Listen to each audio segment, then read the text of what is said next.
Good evening, everybody. I'd like to call the Village of Mount Sterling Council meeting to order for February 9th, 2026. May I please have a roll call? David? Here.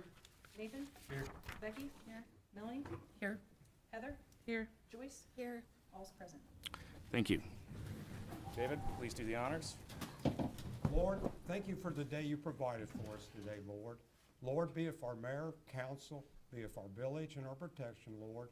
And Lord, touch your hand on all the ones in need, the ones who are ill, and be with them, Lord. Also be with our great country, Lord, and touch it tonight. In Jesus' wonderful name, amen. I pledge allegiance to the flag of the United States of America and to the republic for which it stands, one nation, under God, indivisible, with liberty and justice for all. That's fine.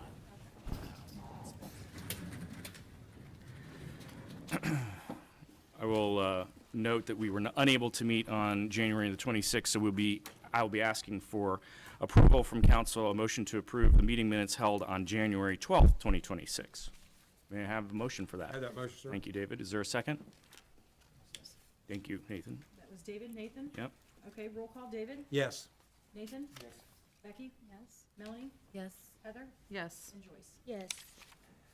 Mayor's report, I will keep this short as I think we have a lot of business before us tonight. I just want to thank everyone so much for pitching in over the last couple of weeks. I know the weather has really been horrible. I've never personally wanted spring so much to be right around the corner, so it was very rewarding to see Buckeye Chuck say what he did. I appreciate everyone's patience as we removed a record, I think about 16 inches of snow in the first snowfall and then another 4 or 5 in the second go-round. We were literally at a place I've been explaining to people, running out of places to put it. So we do not truck it out of town and dump it someplace or something like that. So we have limited ways of getting rid of the snow, and there is a ton of it. So I think long about the 4th of July, it should be fully melted off, and we'll see the town as it normally looks like. And finally, I'd like to thank our staff who soldiered through it, and they started plowing at midnight the night of the storm and didn't stop until that evening, and then, of course, continued plowing the remaining part of the week, and, of course, been plowing subsequent to that. So they've earned some time off, that is for sure. So thank you, and my hat's off to them. They did a great job. On that note, I'll hand it over to our President Pro Tem Board, Joyce Phillips. Thank you. I don't have anything to really report on tonight other than to reiterate what Andy has spoken of, and that's to give a proper kudos to the village staff workers, the street workers. They've done an excellent job, and I know everyone is complaining because there's still snow everywhere. There's going to be snow for a while. We got a lot in a little time, and if we can just ask everyone to be patient, then I know in our neck of the woods here in Mount Sterling, we had a lot of community involvement, neighbors helping neighbors, and that was just amazing.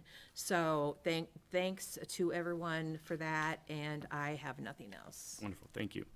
We have no public comment tonight. We have no executive session. So on that note, I will hand it over to Christy West from our building department to hold a public hearing as it relates to some development which is occurring in the village. Okay. So I have 7:15, and I'm going to call the public hearing.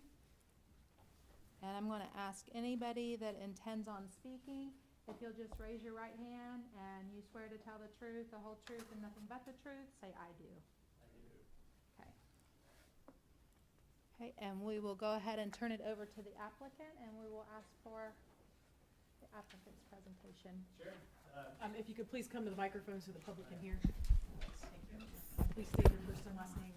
Yeah, my name's Drew Miller. I'm with Arbor Homes, 6797 North High Street, Worthington, Ohio.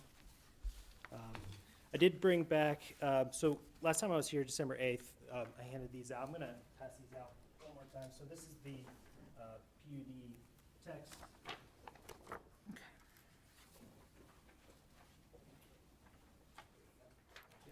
got one extra set. Sorry, I didn't Thank know you that. very much.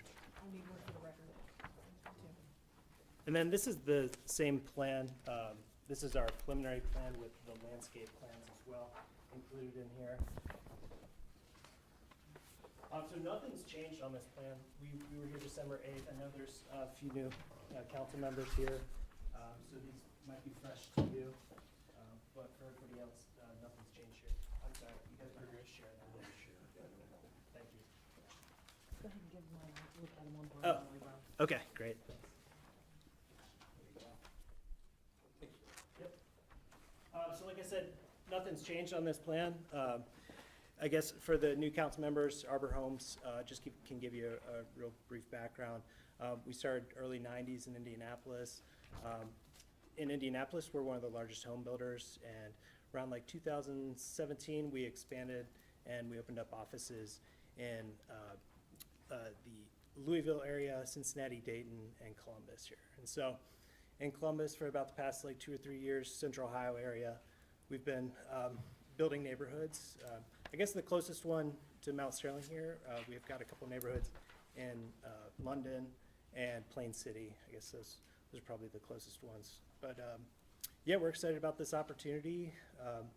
The homes that we're proposing on these lots, they're what we call our arrival product, and they all are basically fit on like a 30 by 30 foot pad. And we have 5 different floor plans. Those have about 9 different elevations. So there's gonna be a lot of variety in the neighborhood. And I apologize, I didn't bring our marketing brochure for the arrival product, but I think we have provided those if we could circulate those by email. So yeah, I'm here to answer any questions for you. We have our engineer here as well tonight, and happy to answer questions. Would now be the time to ask a question? Thank you. Yes. So, I guess I'm just questioning, I'm not an architect, I'm not very good at reading maps and things like that. Yeah. But, like, something I noticed that just kind of jumped out at me is like, I believe it said there are 5-foot setbacks on each side of someone's house. That's correct. So in layman's terms, does that mean we have 5 foot on this side of the house, 5 foot, so there's 10 feet between houses? That's right. Okay. That seems a little tight, in my opinion. And then I also saw that the homes were, I believe, 1,200 square feet? Yeah, so the arrival product, it ranges in from about 1,200 to 2,200 square feet. So there are different sizes of houses in this? Yep. Okay. Yep. But all of them are 5 feet on each side? Yeah, so the setback distances, those control like where the pad will sit on the lot. And so, yeah, it's 5 feet on each side. And forgive me, I forget what is listed there, but there's a front yard setback, and then there's also a rear yard setback. So that's where the home can sit on each lot. Okay. So are you telling me that, so all of the homes that you're building, will fit, like you're gonna bring like demo homes, what did you call them, arrival products? Yep. So that's like, you're gonna come and put those on a 30 by 30 square pad. Right. And then you're gonna wait for people to purchase them, and that'll determine how big their house is? No, so, yeah, so we're a little bit different. There's some builders out there who will build like spec homes, but we're not one of those. So we will wait until a customer comes to us and says, they come in, they pick out what floor plan they want, and they pick out which lot they want. And then we actually have kind of like a custom home buying experience where they can come in and they can pick out all their different finishes, you know, Yeah. all sorts of things, colors, you know, which floor plan they want, things like that. And then, yeah, they go through that process, and then we'll start building their home. Okay, so with that said, like I see that you're expecting to put 190 homes, is that correct? Yep. How do you predetermine, like if you don't know how big their home's gonna be, how do you know that you're gonna get 190 of them in there? Oh, Is that just the size of the yard is the So- same no matter what? yeah, so what you see on there, like where the lots are laid out, that's basically what we will have to build. If you guys approve this, and if Planning Commission approves this, the final plan, then that is exactly what we would show our customers, and they would say, okay, I want to purchase lot 3 or lot 110, you know, and once they pick that lot, then they can pick out the floor plan, the elevation, and then all the finishes. and then So, we would, so are some of the floor plans then, if you're going anywhere, because what I read, and again, I probably missed something, because there's a lot, and looking at it on a little phone was hard. oh, yeah. But, yeah. So you're saying the houses range from 1,200 all the way up to 2,200? That's right. So does that mean they're gonna have second stories, some of them? Yeah, they all do. They all do. They all are 2 stories. One of them, I don't know if you remember the market, and I apologize. I actually have those in my car. If one of you guys wants to grab them. Talking about this. Oh, yeah. Thank you so much. Yeah, so sorry, you guys will have to pass this one around. Yeah, so these are the different floor plans you can see here. Oh, okay, And then those are the different elevations. so. okay. So essentially, you're not gonna build the house until you have the customer that wants the house. That's right, yeah. Nothing will be built out here until customers come to us and say, hey, we want to live in Mount Sterling. Can we go through this process with you? So- Right now, well, then you read all these under transit right now and got your blocks laid off there, right? Your lots, each one for your housing development, right? Yeah, what we'll do is we'll go in, and we'll develop the land. We'll put in all the utilities, we'll put in the streets and everything. And I think we're planning to do this neighborhood in like 2 or 3 sections. So I used to work with engineers on stuff, and I know you gotta have everything laid out. Yeah. Ready and everything, and so, Yep, yeah, so we'll get it all ready, so we basically call that, the lot is released to sales then at that point. Once the streets are in, and they have a startup date yet for any of the homes yet, or is it still in the planning stages? Still in the planning stages, yeah, because we need you all to approve it, and then we Yeah. can, Yeah, give it's a little lot bit of red preparation. tape, I know, to get through and everything, yeah. Yeah, and then, so this is preliminary, so if you all like the plan and the product, we will move forward with our engineering. So we're kind of holding off a little bit on our engineering right now. If you all like the plan, then we'll move forward and, spend that money and time to, Get started. Final engineering. Yeah. yeah. Can I ask another question? Sure, please. If anybody else wants to ask, just go ahead of me, but is anyone? Go ahead, I have Okay. questions, but you go ahead. I know when you were in here last time, after the meeting was over, we briefly spoke over there, and we talked about green spaces. Of course, I love trees and things like that, and I Yeah. love that you've incorporated a lot of plants and trees into this. But I looking at this, not really sure, because you had said that you have incorporated green space for like playground areas and stuff. Right. Can you show me where that's at? Yeah, yeah. There, Because these little water things, those aren't swimming pools, right? Those, No, those are, we'll try to keep people out of it. it's, there's one, Those are where the geese is are it gonna this right pull here? up. You need to, Yeah, so we are planning a park right here and potentially over here, but this is also locations where mailboxes are ready. So if you see like all this where it says number 2, those are green space areas, or can be considered like common areas. These lot plans can be a little bit misleading. Can I use your pen real yeah, quick? So I'll show you. So the actual house will sit like that. So that's the 30 by 30 pad okay, on the lot. okay. I'll give you a copy of what I drew. So, okay, I'm seeing the little green space, isn't it, it is hard to kind of imagine how big that might be on this. Yeah. It looks like, it looks like it's maybe 1 yard size, or maybe almost a yard and like a person's yard and a half, maybe. Yeah. And do you anticipate, what is it you plan on putting in there other than just a couple of trees? Are you putting picnic tables and playgrounds and things like that? Are those in your engineering plans? They're actually in the landscaping plans, so we'll put in like a jungle gym for kids. We haven't picked out like a specific one, but we're basically just showing that we're gonna put something there. We don't know how, we haven't picked out the specific model yet. Yeah, there'll be like things like picnic tables. That's also where those cluster mailboxes are gonna be. So basically, when we go in and have a piece of land and we start designing the neighborhood, we first look at how much open space is required, because then that tells us basically how many lots we can fit on there.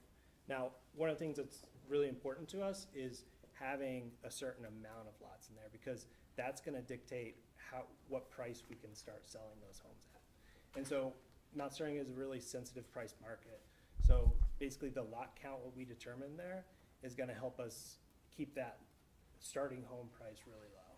And so, we're hoping to sell these starting in the low 200s.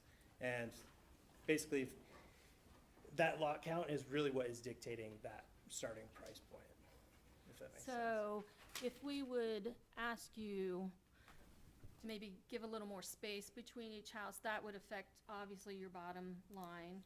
Mhm. But is that something that is still negotiable? So it's not for us, and unfortunately because, so, like I said, the number of lots we have in there, we have a budget, and we said we can start selling these prices for this amount, given that we have this many homes on this site. So if you start increasing the yard space, essentially then it starts reducing that lot count. And to be honest, this Arrival product, it's designed for a 40-foot lot, and so the setbacks that you see that we're showing there, that's exactly what this product was made for. And it's all about getting that starting price as low as we can. So at Arbor Homes, we have another product, it's our traditional Arbor product, which ranges from 1,200 to 3,200 square feet. Those are typically on like a 50 or 60-foot wide lot. Isn't that what you just told me? These are 1,200 to 2,200? 1,200 to 3,200. Oh, okay. Yeah, and so that's a different product. We don't intend to sell that here. One, because I think we'd have a hard time selling them because they'll be too expensive, essentially. I got a question. Is this the same development that they got in Cedarville in London on their housing project? Are you guys connected with them too? So we did just get this product approved in London, but I don't know. I know there's a big housing development coming to Cedarville. I just wonder if it's under the same umbrella, Oh, no, but we do have this neighborhood coming to London as well. Drew, isn't this also in, the city of Lancaster just approved your, The city of Lancaster. for this exact, I believe for this Yep. exact profile? Yeah, thanks for bringing that one up. The exact same setbacks, the 5-10 yards between each house, Yeah, basically. but, yeah, I think that's just one of the biggest concerns is the proximity of the houses, but if they're willing to buy it and they know, I mean. yeah, so we've been doing this since the early 90s, so we track our customers and we know the demographics of people who buy our homes. And so we're very in tune with like what people are attracted to when it comes to getting into a single family home.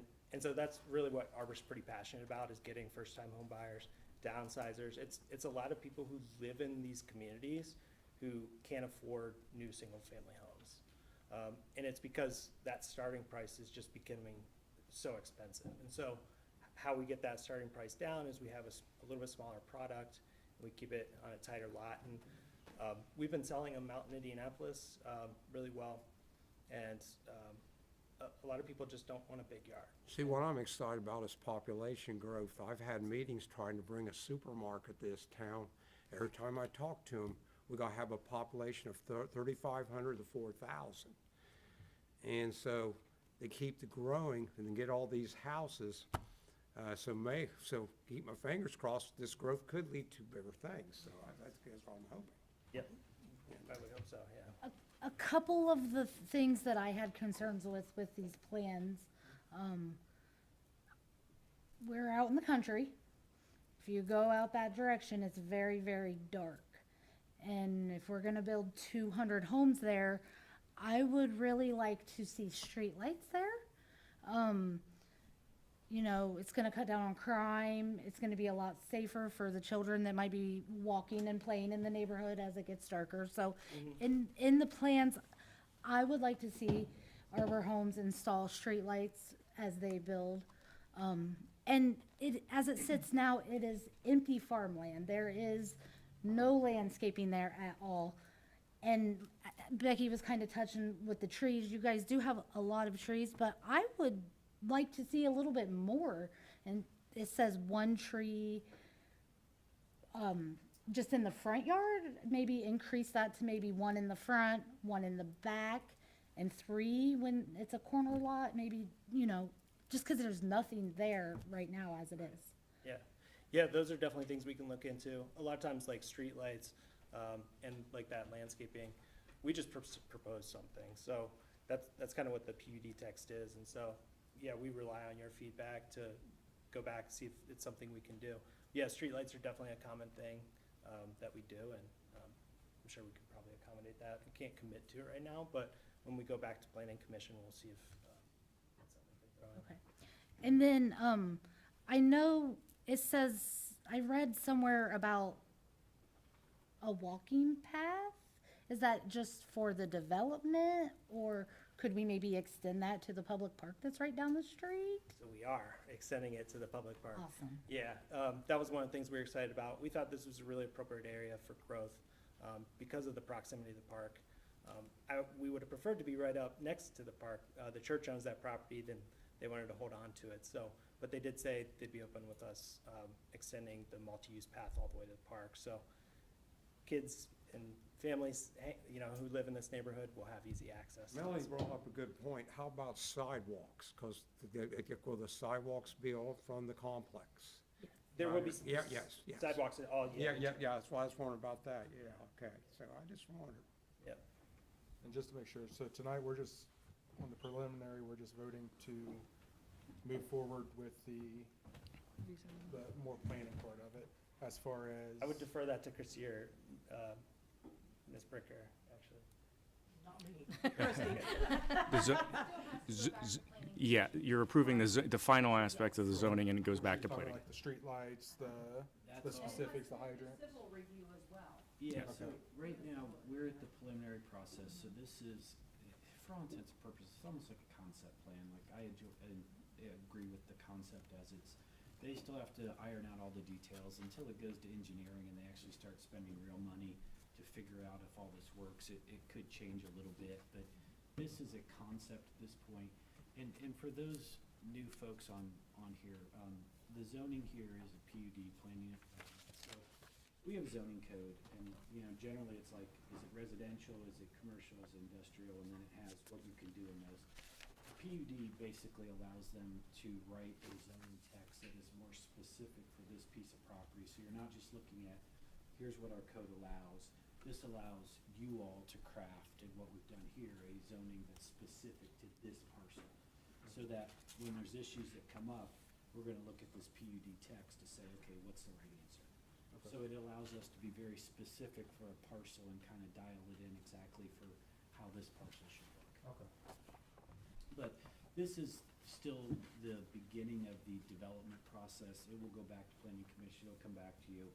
They're gonna have to plat the land, so the plat basically chunks out each one of these lots. So this is still early in the process. Okay.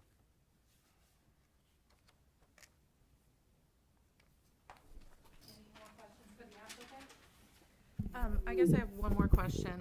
As far as like, once it is moved into residential, and then, you know what, never mind, I forgot. I forgot where I was going with that. Let me think on it for a second. Let's finish with this, and then, yeah, we'll open it up. So, I know we, have already approved changing it into residential, or we might be voting final tonight or whatever. But this originally, like Melanie was saying, was just a piece of farmland, the other side of the church, and then our park. So, we're basically annexing this into Mount Sterling, so these are all gonna be Mount Sterling residents. So with that said, and if this is a stupid question, I'm sorry, these houses are all gonna have village water and village sewer? That's right. Yeah. Okay, Yep. so, As a general rule, we do not extend utilities outside the village. Nor should we ever. right, but this is in the village. This is in the village. Yes. But we don't always extend it to people in the village either. So. True. That said, I mean, that's already locked in somewhere, that, Mhm. and, okay, so I know it's super expensive to run the main, and now we're gonna have to run it maybe kinda through the park, because it has to come from the water plant, through the Nazarenes, and the Nazarenes are good with this, I'm assuming, and then into that. Is that on us to run the mains, or is that the developer gonna pay for all that, or what's gonna happen? Developer's paying for it, Wow. yes. Right. Now, Okay. we are talking to the developer about a TIF for the property, which basically a TIF allows us to kind of redirect money to us to pay for, to reimburse them for this stuff, but the out-of-pocket stuff is on them. But what does a TIF mean? Like, how would we reimburse them? Okay, so how it works is they're gonna have certain infrastructure costs, because they're doing the roads, the sidewalks, lighting Right. potentially, water, sewer, et cetera. So they have a cost there. We're looking at a potential TIF that would, in essence, allow us, because what happens when someone buys the property, they're gonna pay, let's say, $100 of property taxes. It just allows us to take part of that $100 from other people and then use it to reimburse for the improvements that were made. Because them running the water and sewer lines helps us ultimately too, because it gets us closer to other areas that we may be able to expand it to, that we otherwise couldn't afford to run the water and sewer lines to. So we will pay them back for some of their investment with the TIF. So it isn't our dollars, and it isn't money out of the general fund, the village isn't paying for it. It's money that comes in from the taxes that the people already have to pay. And just to be clear, that does not cost the residents a penny more. Okay.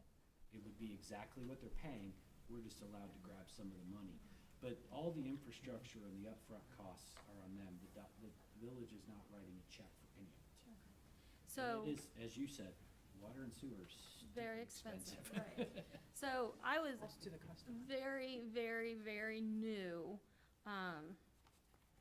almost 8 full years ago, when a different housing development had asked us, again, for bringing all of those houses to our community, they had asked us to waive tap-in fees or something We're like not there that. yet. So we have Okay. not laid that out. We Well, I haven't wanna- discussed I it. just wanna know what's, yeah, Yeah. that's why I'm asking. it. So, Okay. so no, we will not be waiving tap fees. Okay, I just didn't know if we had already made any arrangements for these TIFs or, Yeah, or things that Again, we these would give all up. be things that come back to council, but Yeah, yes. so the TIF, we have had discussion, we've started to kind of look at the numbers.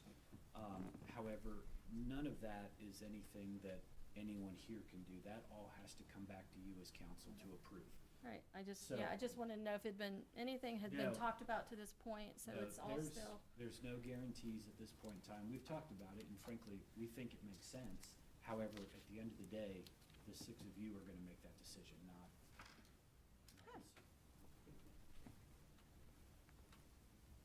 Any more questions from council for the applicant? No? Okay, so now we will take any public comments for or against the case. Speak, Michael Phillips. okay? I'm just curious, I figured out 35 acres by 190 houses, that's like 0.18 acres per house. What kind of square footage is the lot? Do you have that on the plan right there? Yeah, 4,000 square feet is each lot. So what's the feet footage on that? It's 40 feet wide by 100 feet. Am I allowed to ask one more question? Do these include basements? Do you automatically include those? These do not include basements. Basically, a basement costs $40,000 for us to dig. It's not the intent of these homes to, to add that on to this price. Again, it comes down to just what we want to start that base price at. I think we're good. Okay, so we will close the public portion of the hearing at 7:40. I appreciate those And I will turn comments. it back Thank over you, to Drew. Andy. All right, thank you very much. That takes us now to department reports. Madison County Sheriff, you are up. Kelly, come on down. Nearly as exciting as that guy. Gee, thanks. All right, well, I apologize again that I did not have a report for y'all last time. But the gentleman that does them for me was nice enough to print out from the beginning of the year to today. So I have everything from January 1st to now. Pretty much more of the same as per the usual. Surprisingly, not as many crashes as I would have been anticipated with the amount of snow and ice and horrible weather we had. We only ended up with 2 crashes, one of them involving a deer, 6 disabled vehicles, which were mostly people that got stuck in what happened, you know, in the past couple weeks. Outside of that, we've had 35 traffic stops and just a few, there's only a few threes on here, some civil disputes, and we've had some threats and harassment. I've personally taken, I think, 2 of those. Nothing major, crazy, just people that can't get along that happen to not live under the same roof. I believe that's really all we need to cover unless anybody has any questions about anything else they see on here. Everybody's behaved. It's been too cold to act up. Being inside, huh? Yes. Good? Makes it good everybody stays in when it's cold, see? Hey, I like it better that way, so. Thanks, Kelly. Yes, ma'am. We're going to get to our law director's update here in just a second. Thanks, Kelly. I have a quick question for Kelly, if that's okay. Are these, for the whole Madison County? Are these specifically village residents in Mount No. Sterling? So these What are these? printed out just for the village of Mount Sterling. So it's just a village, doesn't include Dollar General, Burr Oaks, you know. It does not include that? Or No, it does? it's just what is incorporated into the village of Mount Sterling. Okay. So it's just narrowed down by that. It's its own code in our CAD system. So, and that's the other thing that, like I explained before, certain things, if I make a traffic stop and the car doesn't stop until they get past J-Car, it's not in the village, so it's not gonna reflect on this report. Gotcha. So, just where the initial stop takes place is what will generate in the report, so it doesn't necessarily mean that the violation didn't originate in the village. So, you know, you take that 35 number on traffic stops, it's probably closer to, you know, 40, 50, because if you get people speeding into town or out of town, you're not gonna catch them until they're on one end or the other of town, and it's not gonna generate in the report. And to my knowledge, we haven't figured out a way that doesn't take all day to pick and pull all of those to get a more accurate number. Gotcha. Cool, thank you. Yes, ma'am.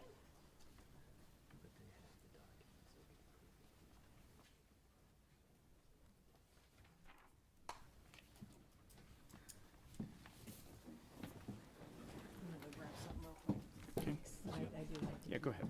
So we're at law director's report. We're at the law director's report, and we're trying to talk through the gentleman sitting in the back there, 'cause they did their presentation, and we kind of had the who's on first in terms of getting the actual approvals. Approvals. There's actually 2 steps that we're kind of at the stage for right now. As we talked about, the preliminary development plan, which you have, which in essence is the concept of the project. And then we also have the zoning. The rezoning of this property, as we've talked about, or as I mentioned earlier, is for a PUD, planned unit development, so that we have a specific text, which you have copies of. And we should have a vote on these tonight to at least keep the process moving, to get these to go back before planning commission and then ultimately come back here. Does that make sense? Okay. So what I would ask, and I don't get to make motions because I'm just a lawyer, but my suggestion would be if someone would like to move for approval of the preliminary development plan, we can do that first. Is there a motion to do that? I will motion to move toward the preliminary, To approve the preliminary. approve the preliminary plan. Okay, is there a second? I'll second. Thank you, David. Roll call then. David? Yes. Nathan? Yes. Becky? Yes. Melanie? Yes. Heather? Yes. And Joyce? Yes. And now, if I may, the second one, it's 2 components, but it's the same difference. That would be to approve the zoning of the property, which in this case would be the PUD text, which you have or have reviewed. This would be like after the 2 readings that I read at the last council meetings, this would Be the final. third. This would be the third. So is there, So you need a motion? yes? Yes. I'll make that motion. Is there a second? Becky can have it. Okay, thank you. Becky? So it was Joyce and then Becky? Mm-hmm. Okay, roll call, David? Yes. Nathan? Yes. Becky? Yes. Yes. Melanie? Yes. Heather? Yes. And Joyce? Yes. And sorry to make that confusing for you, I do apologize. And in terms of the rest of my report, I think I've spoken enough tonight for a long time, so I'm gonna defer the rest of it. Thank you. I appreciate that. Just for everyone's benefit, I've been sitting in this chair for 3 hours, so it's getting a little close here. All right. Thank you, Stephen, for the law director's report. Fiscal officer and clerk of council. Okay, I'm finishing up it's still in review at the state for the year end, so I'm hoping to have, you guys approve the year end balancing as well as the January, bank reconciliation. Of course, we can't close out 2026 until 2025 is closed out, so as you guys know, there's a lot of villages and cities and townships that are within the state of Ohio. We send those off to the state auditors. It takes them a minute to get them back, so I'm still waiting for their edits and their reviews, okay? And then I just need to have a motion, if there's not any other questions that you guys have. These are the reports that would have been shared at the January 26th meeting that we canceled due to the weather. So you'll see these reports from January the 23rd. So this would have been for the appropriation status report, the revenue status report, the receipt listing report, the payment listing report, the comparison of budget and appropriated report, and the cash summary by fund report. Is there a motion to accept the fiscal officer's reports? Thank you. Is there a second? Second. Thank you. And that was Becky, then Heather. Mhm. Okay, roll call. David? Yes. Nathan? Yes. Becky? Yes. Melanie? Yes. Heather? Yes. And Joyce? Yes. All right. Anything else? Nope. Wonderful. All right. Thank you for doing that. Committee reports. We do not have any committee reports. However, all of you were sent images of what lettering is potentially available to go on our water tower that is being constructed right now. So it will, of course, be painted, and then Mount Sterling or the village of Mount Sterling in various And it looks like this. letters. You can take a look in case anyone wants to see what it looks like. Are those the three choices right here? Yeah, so There's there's, 6 choices. These were all sent. Yeah, these are what they are. So we have to select one. yeah, so what option would you prefer? I mean, they all just basically say Mount Sterling, so. Sometimes they're in cursive, sometimes they're block lettering, lowercase lettering, uppercase I'll lettering. make a motion that we vote for 5. Can I borrow your? Thank you. Close to city. Okay, so Melanie has made, a motion, for option 5. Is there a second for option 5? Melanie's just placed a motion for option 5. That stands out too. I think either one of them be fine. Is there a second for option 5? Sure, I'll motion, or Okay. second that. And Becky is second that. Okay, roll call. David? Yes. Nathan? Yes. Becky?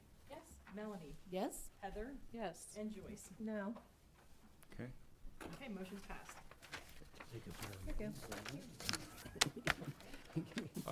All right. Takes us to ordinances and resolutions. Ordinance 2026-01.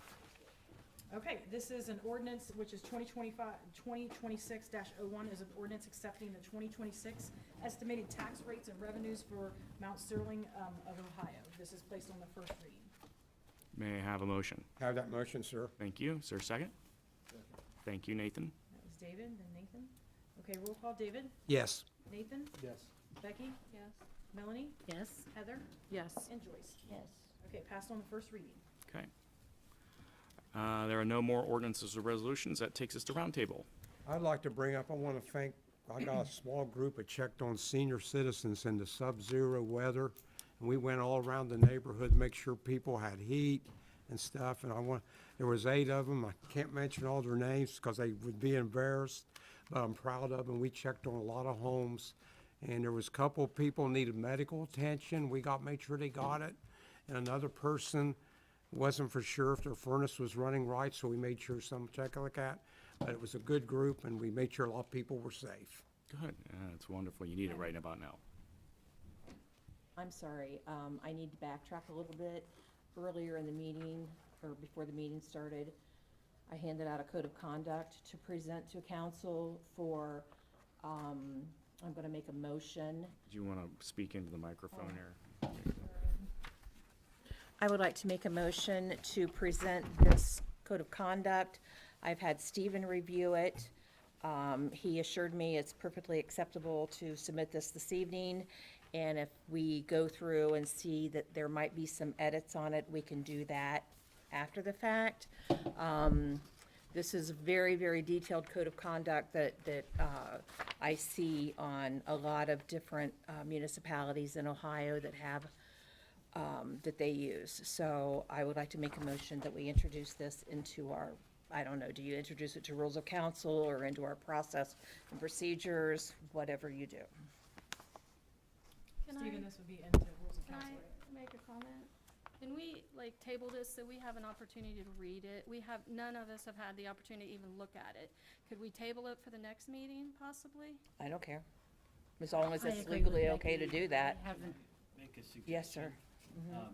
Eventually, we're gonna have the rules come back, and this goes really hand in hand with the Yeah. rules. It might be a good idea to put them together and consider them together. As Joyce indicated, she did some of the meet.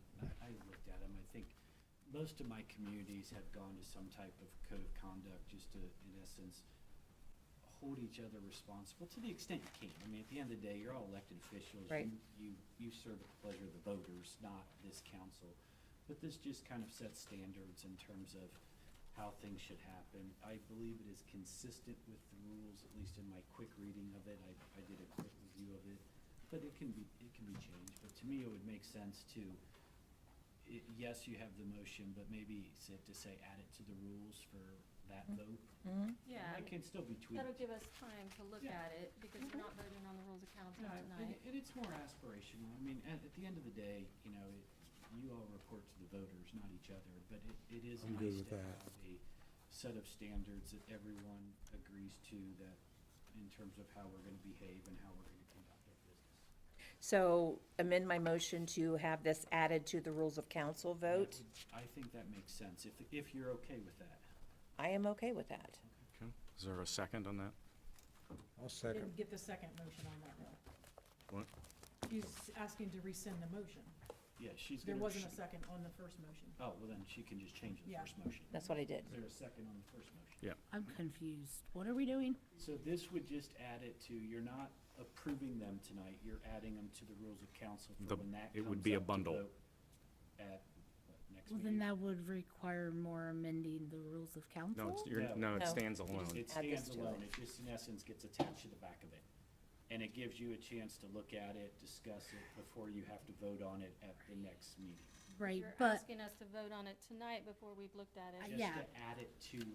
but I don't want to add anything I haven't had time to read. I've Right. got this And you handed to can me. move to postpone it to the next meeting then. Okay. You can do that also. I would like to table that. Well, we have a motion on the floor to add it to the rules. Do we have a second? Yes, we did. We have a second. Okay, Okay. who was the second? Yeah, I did. David? Okay, Joyce and David, okay. Roll call, David, Yes. Nathan, Yes. Becky, No, I'd like to read it. Melanie, I would also like to read it, so that would be no. Heather, No. Joyce? Yes. Yes. Do you understand we haven't read it? I understand it was passed out in advance. And we've been in No, it meetings was passed out since. 30 It was seconds passed to us. before we met today. 30, yeah, it wasn't. All in of these are on advance. 3 readings over the next 6 weeks. Yeah. I'm pretty sure we're gonna be able to, read it at least once over the next 6 weeks. So that's why I think we should move forward with it. I mean, it's a public record, it's available, gonna be in the lobby. I think it's a good thing. Any other items for roundtable tonight? Go ahead. Actual roundtable stuff. Madison Plains School District is moving forward with their plans for new school facilities. District leaders are inviting families and community, I'm just reading this verbatim, and community members to be a part of the process. There is a public meeting on Thursday, February 26th at 7 PM at the Madison Plains High School. So I would just say that, yeah, Madison Plains is getting ready to build new schools. They're gonna ask for input, and you're gonna learn a lot about it. So I would ask the public and council members and administration if you'd like to have any input or know more about Madison Plains plans to try to come to that meeting on February 26th at 7 PM.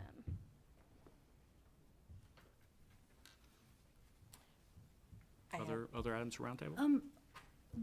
I know we don't have committees assigned yet, so we kind of skipped over that. But I had some questions about, the snow removal that we've recently had. Who is running our streets department? Are you over the streets? Is it George? The street superintendent reports to me, yes. Okay. I just kind of noticed that there was no salt laid down in any secondary roads. 56 and 62 got salted in the biggest snow event that we've had in history. And I know over years past, there has been salt laid on residential streets.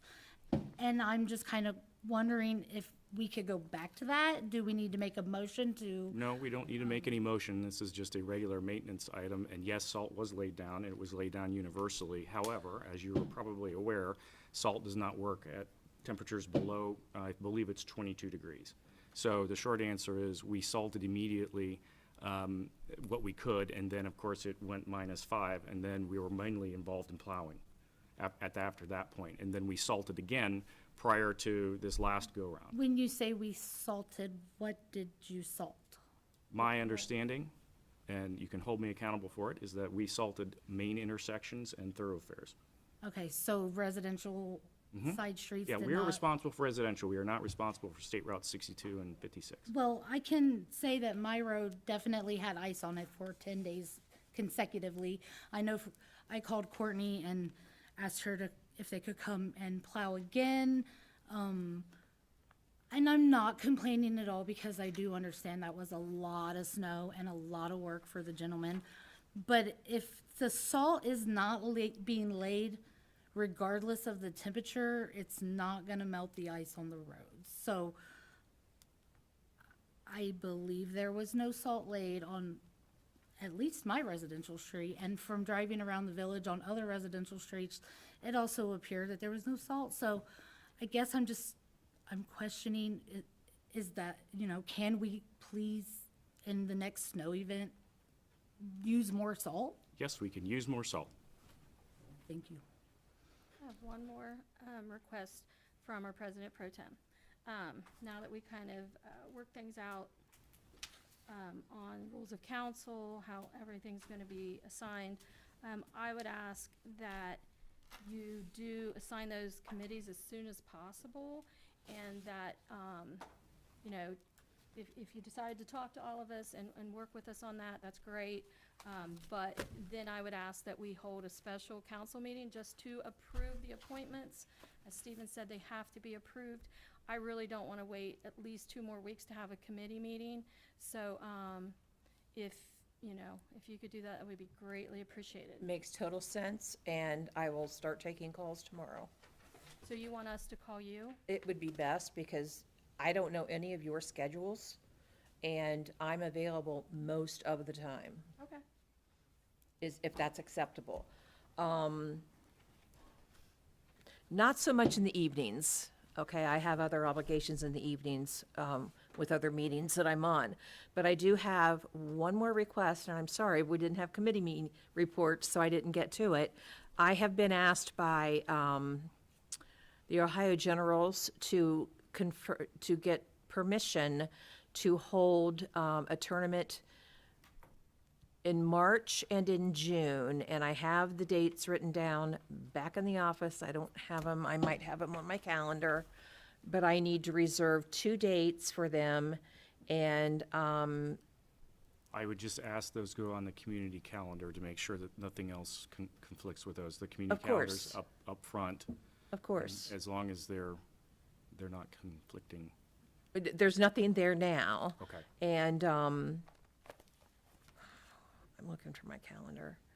I want to give you guys the exact dates in case you know of anything that might conflict.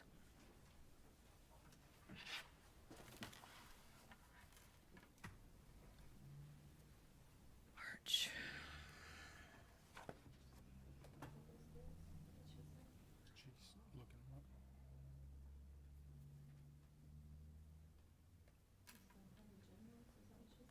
Yes. Is that one of our own town ball clubs? No. No. This is someone wanting to have. This is Ed that always has the tournaments. I don't have him in my personal calendar. I want to take it when you guys approve the Why- committees. why don't we and do pick that? the Yeah. Dates We can when we approve, call a do special that the meeting. next meeting. Can I go ahead and add him to the calendar? No, because we don't w- have what The actual, the council has to approve approve the those first. tournaments. Yeah. Let's just punt that one to the next go-around. We should have enough time, I would think, especially for the March one. I'm surprised frankly they're playing in March, but it So when seems, you guys approve your committee list assignments, you can add those dates as a motion. Yeah, I mean, I have a real good idea of when they are by looking at them, but I don't want to mess them up, so I'll get those dates, get them in my calendar, write them down, and have them at the next meeting. other items for roundtable.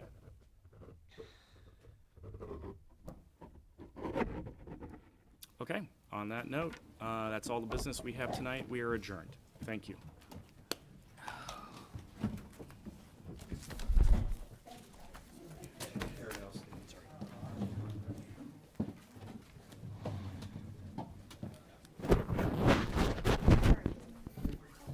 You want to ride home?